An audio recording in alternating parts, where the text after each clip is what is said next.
காலையில் என் பொண்ணுக்கு முட்டை பொரியல். காலையில் வெறும் முட்டையை மட்டும் பொரியல் செஞ்சு சாப்பிட்றா. இதில் 2 முட்டை போட்டிருக்கேன், வெங்காயம் போட்டிருக்கேன், முட்டைக்கோசு கேரட்டு இதெல்லாம் போட்டு நல்லா பொரியல் பண்ணி கொடுத்தா வயிறு ஃபுல்லாக இருக்கும். 2 முட்டை போட்டிருக்கேன். முட்டையை அவிச்சும் சாப்பிட்டுக்கலாம், இது மாதிரி பொரியலாகவும் செஞ்சு சாப்பிட்டுக்கலாம். வெங்காயம், பச்சை மிளகாய், இஞ்சி, முட்டைக்கோசு, கேரட்டு இதெல்லாம் போட்டு நல்லா வதக்கி 2 முட்டையை பொத்து ஊற்றி மிளகுத்தூள் நிறைய தூவி முட்டை பொரியல் செஞ்சு கொடுத்துருக்கேன். இப்போ எனக்கும் எங்கள் வீட்டுக்காரவங்களுக்கும் கவுனி கஞ்சி வைக்கிறதுக்காக கவுனி பவுடர் எடுத்து வச்சுருக்கேன்.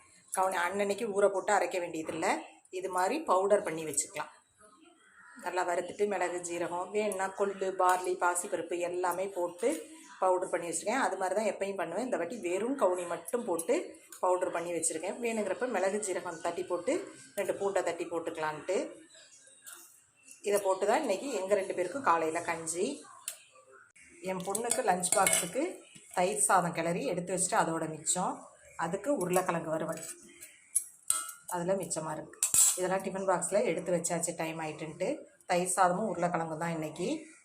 மதியானம் எங்களுக்கு அதே சாதத்தில் தான் எடுத்து தயிர் சாதம் கிளறினேன். சாதம் வச்சுட்டு அதில் கொஞ்சமாக எடுத்து தயிர் சாதம் கிளறிக்கிட்டேன். எங்களுக்கும் சேர்த்தே காலையில் சமைச்சிருவேன். அந்த சாதம் இருக்குது.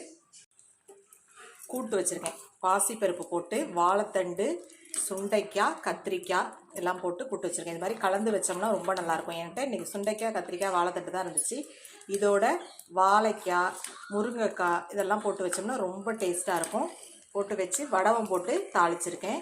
இதுதான் இன்றைக்கி எங்கள் வீட்டில் மதியானம் பிரேக்ஃபாஸ்ட்டு, லஞ்சு.